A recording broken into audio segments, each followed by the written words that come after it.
Las farmacias adquieren un 25% más de antidepresivos y ansiolíticos con motivo de la pandemia del coronavirus. El confinamiento durante estas semanas ha disparado las ventas de tranquilizantes por parte de la ciudadanía.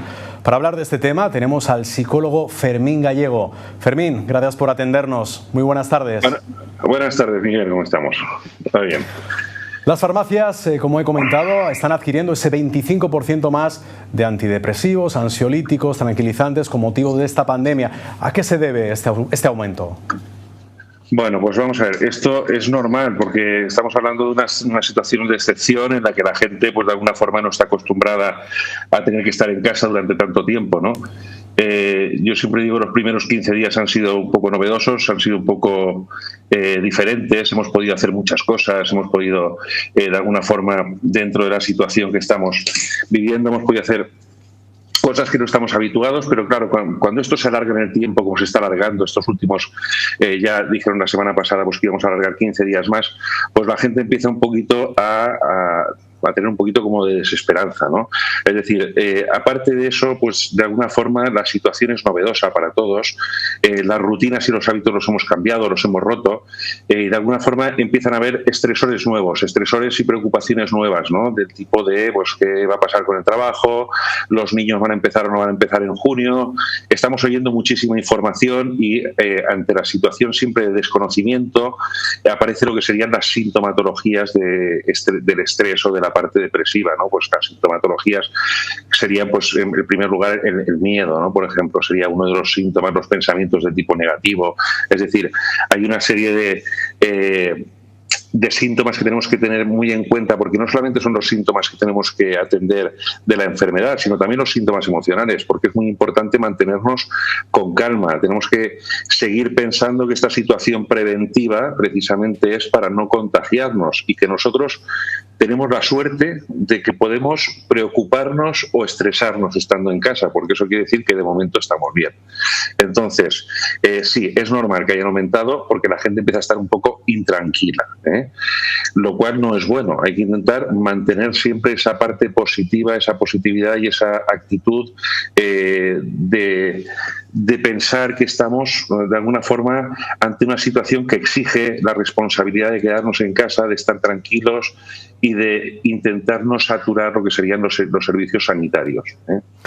Precisamente te queríamos comentar, Fermín, ¿cuáles son los consejos que más recomiendas para hacer más llevadera esta cuarentena? Hay que hablar precisamente de esos tips que nos puedas dar.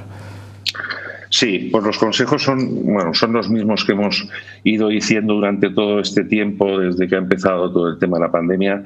Los consejos son los mismos, es decir, intentar romper las rutinas lo menos posible, es decir, intentar levantarnos, hacer una vida entre semana más o menos normal, aunque tengamos que estar confinados en casa.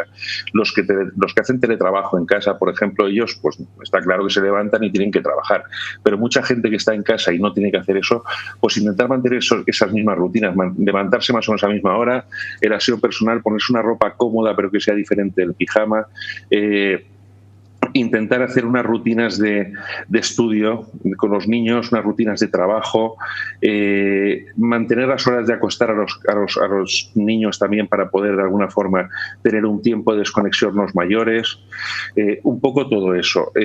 Por otro lado, lo que hablamos siempre, ¿no? Decíamos que aumenta un poquito el tema del estrés, un poquito el tema de la ansiedad. Es normal pensar que ahora mismo la situación que tenemos en casa, lo único que nos comunica con el exterior sería, en este caso, lo que son las noticias, ¿no? Los telediarios.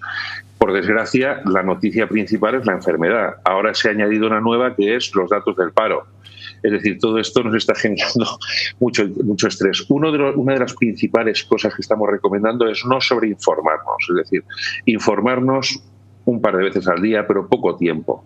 No estar todo el día delante de la televisión viendo qué es lo que está pasando, porque al final todo eso nos está generando un pensamiento de tipo obsesivo y está haciendo que esa sintomatología de la que hablamos antes, estresante o incluso depresiva, pues vaya a más. Entonces yo recomiendo pues informarse en la justa medida para saber qué es lo que está pasando. Lógicamente no podemos aislarnos en una burbuja, ¿no?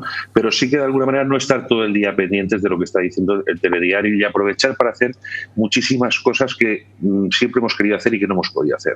Muchísimas cosas pues que ahora tenemos tiempo para poder hacer, como pueda ser, por ejemplo, disfrutar de nuestros hijos, ¿no? Y justamente muchas veces pasa lo contrario, es decir, es que me estoy poniendo nervioso por mis hijos. Bueno, pues ahora hablaremos un poquito, si queréis, también de consejos. Es el tema que te quería preguntar, exactamente. Muchos padres que nos están viendo ahora mismo se preguntan cómo puedo llevar pues que no tengan clase y les tenga que entretener. Nuevamente, ¿tienes algún consejo, algún tip para todos los padres que nos están viendo?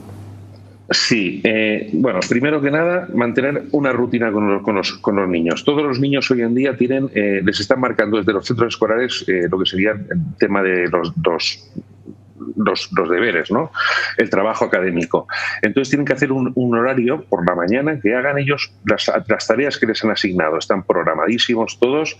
De alguna forma necesitan siempre una persona. Es difícil los que hacemos teletrabajo en casa estar con ellos porque tienes que estar muy pendiente de sus dudas o de que puedan ir resolviendo esto, de corregirles los ejercicios, etcétera. Pero sí, levantarse una hora, que desayunen, el aseo personal, que no estén en pijama en casa, que empiecen a hacer sus tareas y luego, aparte, una vez hecho esto, ya aprovechamos para poder inculcarles algún tipo de tarea para que nos puedan ayudar en casa, quiero decir, darles algún tipo de obligaciones, aprovechar esta oportunidad para que ellos se impliquen un poco en lo que serían las tareas domésticas, que puedan arreglar su habitación, que puedan ayudarnos a poner o a quitar la mesa, incluso nos puedan ayudar a cocinar. Creo que es interesante también habilitarles un espacio para ellos donde ellos puedan jugar o donde ellos puedan hacer su actividad. Pensemos que los niños tienen mucha más actividad que nosotros, entonces el problema que tienen principalmente es que no pueden quemar, ¿no? Entonces tenemos que habilitarles un espacio en la casa donde ellos puedan, de alguna forma, encontrarse cómodos y puedan estar más o menos bien. Creo que es importante las rutinas de sueño, sobre todo entre semana, que ellos cenen a una hora, a la hora de siempre, que se acuesten aproximadamente a la misma hora. Hay que tener un poquito más de flexibilidad con el tema de las pantallas. Quiero decir, yo siempre he dicho que las pantallas no son malas, los videojuegos no son malos, siempre y cuando estén controlado el tipo de videojuego ajustado a la edad y también el número de horas que pasan delante del videojuego. Entonces creo que ahora hay que ser un poco más flexibles con esto porque es un momento de también poder desconectar. Y lo que es muy importante también, creo que es un consejo muy interesante, el hecho de que puedan comunicarse con diferentes amigos a través de las tecnologías que tenemos hoy en día, a través de videoconferencias, no a lo mejor para jugar online, pero sí que a lo mejor pues conectarse con una amiga y poder dibujar o poder jugar o con un amigo para poder dibujar o poder hacer una manualidad en conjunto, un trabajo que le hayan marcado en el colegio. Es decir, serían un poquito los consejos y un poquito de actividad física, por supuesto. Pues acabamos con esa pregunta, si te parece, Fermín. Deporte, yoga, meditación. Vemos por las redes circular cientos de vídeos con estas disciplinas. Mente sana, corpore sano. Efectivamente, sí, siempre. Vamos a ver, esto es muy importante. Ahora mismo la situación que tenemos es una situación que nos obliga de alguna forma a esa vida sedentaria que no es de alguna forma no es sana.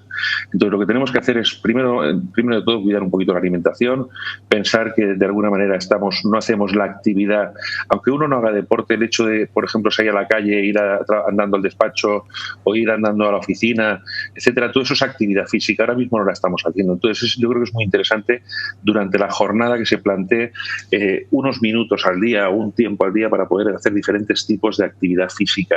Las redes sociales están llenas, en internet han colgado muchísimas páginas, entrenadores que se están ofreciendo, programas de televisión que se están ofreciendo, pues intentar de alguna manera que toda la familia pueda participar de esa actividad física para encontrarnos bien. Creo que es algo muy interesante. Y luego lo que me has dicho de temas de meditación. Yo creo que la mejor meditación que podemos hacer hoy en día es intentar mantener la mente ocupada. Eso sería la meditación. No todo el mundo sabe meditar, ¿no? Pero yo voy a daros un consejo. Creo que una forma de meditar muy interesante es intentar mantener la mente ocupada en aquello que me haga desconectar y que me haga después sentir bien. Quiero decir, aquella actividad que pueda mantener mi concentración y no dejarme pensar en la enfermedad o en que estoy confinado en casa o que esto se está alargando más de la cuenta, esa actividad es buena para la mente. ¿De acuerdo? Siempre y cuando me haga desconectar y me haga sentir bien. Fermín Gallego, te agradezco muchísimo tu tiempo y sobre todo pues toda tu explicación tan perfecta. Nos vemos en otra ocasión, si tú quieres. Muchísimas gracias, Miguel. Venga, buenas tardes.